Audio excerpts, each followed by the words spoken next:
5 minute में बनाएं मज़ेदार और रिफ्रेशिंग फ्रेश फ्रूट चाट। तो आइए चल के इसकी रेसिपी देखते हैं।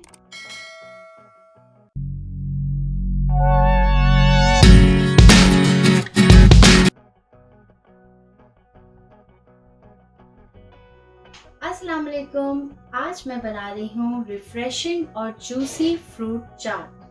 वैसे तो फ्रूट चाट सभी बनाते हैं, लेकिन आज इस वीडियो में मैं आपके साथ अपने स्टाइल से बनाई हुई फ्रूट चाट की रेसिपी शेयर करूंगी। तो आइए चल के इसके इंग्रेडिएंट्स नोट डाउन कर लेते हैं। फ्रूट चाट बनाने के लिए सबसे पहले आप एक मिक्सिंग बोल लें और इसमें आप कोई भी फ्रूट्स यूज कर सकते हैं जो भी आपकी पसंद के हैं या जो भी आपके पास अवेलेबल हैं।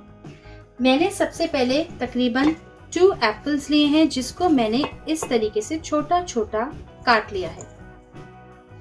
अब इसके अंदर मैं तकरीबन 3 बनानास ऐड कर रही हूँ। इस केले को मैंने इस तरीके से काट लिया है। साथ ही मेरे पास है ग्रेप्स, जिसको मैंने हाफ्स में काट लिया है। इसको भी मैं फ्रूट चाट में ऐड कर रही हूँ। मेरे पास तकरीबन 1 कप से थोड़ा सा ज़्यादा है कैंटलोप, जिसे आप गरमा भी कह सकते हैं, या खरबूजा, आप उसको भी ऐड कर सकते हैं फ्रूट चाट में। ये भी बहुत ज़्यादा रिफ्रेशिंग लगता है। और मेरे पास हैं फ्रेश स्ट्रॉबेरीज, जिसको मैंने इस तरीके से छोटा छोटा काट लिया है। और मेरे पास ये ऑरेंजेस हैं, जिनको मैंने पील कर लिया है। ये मेरे पास स्वीट ऑरेंजेस हैं, इनके भी मैं छोटे छोटे से पीसेस करके चाट में ऐड कर लूंगी। मैं इसमें ऑरेंजेस ऐड कर रही हूँ। मैंने इस तरीके से रफली इसको काट लिया है। और साथ ही ये स्ट्रॉबेरीज। अब मैं तकरीबन 1 टेबलस्पून के करीब शुगर ऐड करूंगी। अगर आप शुगर ऐड नहीं करना चाहते तो आप ना करें।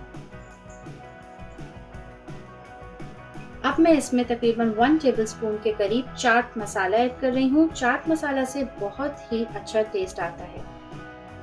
और साथ ही इसमें मैं ऐड करूँगी हाफ टी स्पून के करीब ब्लैक पेपर, यानी पिसी हुई काली मिर्च। और इसमें मैं तकरीबन half cup fresh orange juice, या आप चाहें तो बॉटल्ड ऑरेंज जूस भी ले सकते हैं। अब इन सारी चीज़ों को अच्छी तरीके से मिक्स कर लें और फ्रिज में आधे घंटे के लिए ठंडा करने के लिए रख दें। सारी चीज़ें ऐड करने के बाद हमारी रिफ्रेशिंग फ्रूट चाट रेडी हो चुकी है। और जिन लोगों को ये शिकायत होती है कि फ्रूट्स वो थोड़े से काले हो जाते हैं अगर आप उनको थोड़ा पहले काट के रख लें, तो उसके लिए छोटी सी टिप ये है कि आप जैसे ही फ्रूट्स को कट करें तो आप उसमें हाफ लेमन को ऐड कर दें, यानी उसका हाफ लेमन जूस आप अगर फ्रूट्स में स्प्रिंकल कर देंगे तो आपके फ्रूट्स काले नहीं होंगे। फ्रूट चाट रेडी हो चुकी है। अगर आपको इसकी रेसिपी पसंद आए तो आप वीडियो को लाइक करें और हमारे पेज को सब्सक्राइब करें।